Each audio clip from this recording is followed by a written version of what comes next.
দেখো এখন বাজে সকাল 7টা আর কিয়ান আর আমি রেডি হয়ে গেছি স্কুলে যাওয়ার জন্য।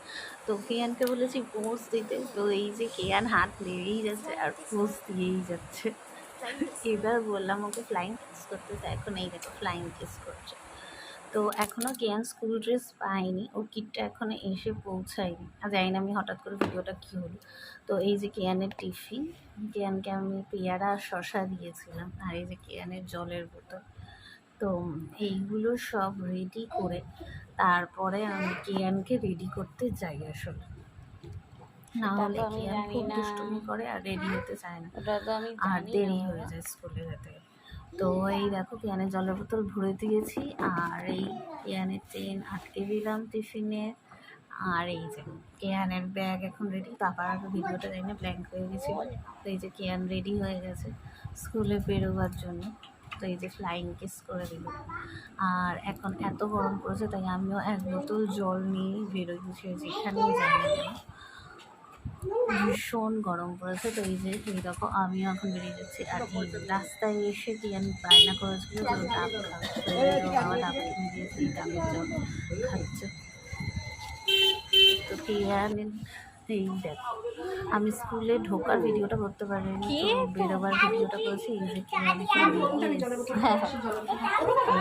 আচ্ছা শোনো শোনো পড়ে যাবে, রেখেই উঠে গেল হচ্ছে স্কুলে। পারবি স্লিপে এখন চড়তে সে খুব ব্যস্ত। এই দেখো ও কারো কথাও শুনবে না। তো এই যে বাড়ি চলে এসেছি, বাড়িতে আসার পর এখন এই রান্নার জোগাড় জানতে। আর এই দেখো ভাত বসিয়ে দিয়েছি আমি। আর এই যে কলমি শাক কেটে রেখেছিলাম, তো এটাকেই এখন ভাজবো। তো এটা কড়াই গরম হচ্ছে। তো তেল গরম হয়ে গেছে, আর আমরা তো শুকনো লঙ্কা ফোড়ন দিয়েই ভাজি, যে কোনো শেষ হাত ভাজা ভাজলে শুকনো লঙ্কাই ফোড়ন। তো খাবো তো মা আর আমি, তাই আমি 3টে শুকনো লঙ্কা ফোড়ন দিয়েছি, কারণ আমি খুব ঝাল খাই। আর এই যে ফোড়ন দেওয়া হয়ে গেছে, তো এই শাকটাকেই ঢেলে দিলাম। আর এই গরমে শাক ভাজা থেকে ঢেলে আমার তো খুব পছন্দ। আমাদের কাজটা ভালো লাগে আমি জানি, তবে আমার কিন্তু কোনো শাক ভাজি আমি খুব পছন্দ করি খেতে। তো এই নেড়ে তারপরে এটাকে আমি ঢাকা দিয়ে বসিয়ে রাখলাম। আর আমি বেশিরভাগ রান্না একটু ঢাকা দিই, তাতে গ্যাসটাও কম করে আর ভালোভাবে হয়েও যায় তাড়াতাড়ি। তো এই দেখো ভাতটা অলরেডি ফুটে গেছে, মানে নামানোর মতন সময় হয়েছে। তো আবার শাকটাকে দিয়ে যে ভাজা হয়েছে। তো এই দেখো শাকটাকে জল ছেড়ে গেছে। আর আমি ভিডিওটা তুলতে পারছিলাম না, এর সাথে আসলে কড়াইটা নাড়া খুব মুশকিল হয়ে গেছে। তো আমি স্ট্যান্ডে রেখেই ভিডিওটা করেছি ফোনটাকে। তো এই দেখো শাকটা ভাজা ভাজা হয়ে গেছে। আর এর মধ্যে এখন আমি নুন আর হলুদটা অ্যাড করবো। তাই এখন নুন দিয়ে দিচ্ছি।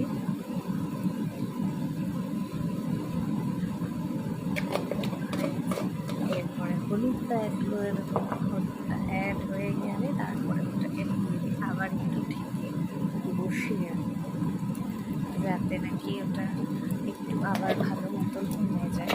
আর আমি খাওয়াই সত্যি খুব কম চিনি ইউজ, খুবই কম। মানে আমার মা বলেছিল সকালে চিনি খেতে, কিন্তু আমি তাও আমি জানি না শাক ভাজাটা খেতে কেমন হবে, কিন্তু মনে হচ্ছে ভালোই হবে, খারাপ হবে না। তো এই রকম আমার ভাত নামানো হয়ে গেছে, আর এই যে এখানে শাক ভাজাও রেডি হয়ে গেছে। তো শাকটাকে এবার নামিয়ে এই যে কন্টেনারে রেখে দিয়েছি। তো আমাদের একটা সবজি করব। তো ফ্রিজে তো ভর্তি সবজি রয়েছে, কিন্তু কি করব বুঝতে পারছি না। তো এই যে কাটোয়ার ডাঁটা আর কতগুলো সবজি নিয়ে নিয়েছি, এইটা দিয়ে একটা তরকারি করবো। আর এই দেখো কিয়ান এখানে পড়ছে আমার সাথে। টমেটো মানে আলু না, টমেটো। ওকে কিছু জিজ্ঞাসা করলে এই কথা, আপেল হচ্ছে অ্যাপেল মানে আপেল। হলু আপেলটা আমি খেয়েছিলাম।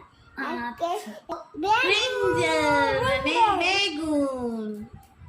এখন কিয়ান মোটামুটি সব সবজি ফটোটা খেয়ে দেখি। গেছে। আর এই যে আমি ভিডিওটা ছেলেকে বলছে কি হচ্ছে কি কথার ফটো স্নেক গার্ড মানে আর কিয়ানের সামনে সবজি কাটতে বসলে কিয়ান এইসবই করে সব সবজি চিচিঙ্গার সাথে তাই বেগুনের কারণে তরকারি কিয়ানকে হবে। আমি ঘরে কি? ঢুকিয়ে তারপর সবজি কাটে।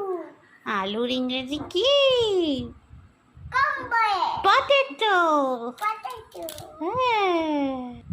তো এই দেখো আমার এর মতো সবজি কাটা হয়ে গেছে, সব ধরনের সবজি কেটে নিয়েছি।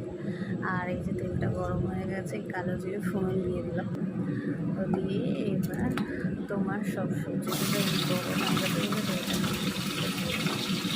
এই সবজিটা দিয়ে একটা পাতলা তরকারি করে অ্যাকচুয়ালি আমরা অ্যাকচুয়ালি কতদিন ধরে মানে নিরামিষ খাচ্ছি। আর কারণ হচ্ছে আমার এক কাকা শ্বশুর মারা গেছেন, তো আমাদের এখন ওষুধ চলছে, তো তাই কারণে নিরামিষ খাওয়ারই একটা হচ্ছে।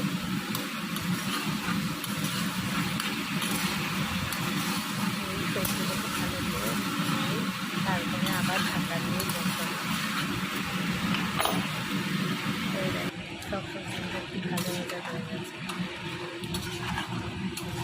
ভাজা হয়ে গেছে যখন তার মধ্যে তো এবার মশলাটা আস্তে আস্তে সব অ্যাড করে তো এবার নুন দিয়ে দিলাম।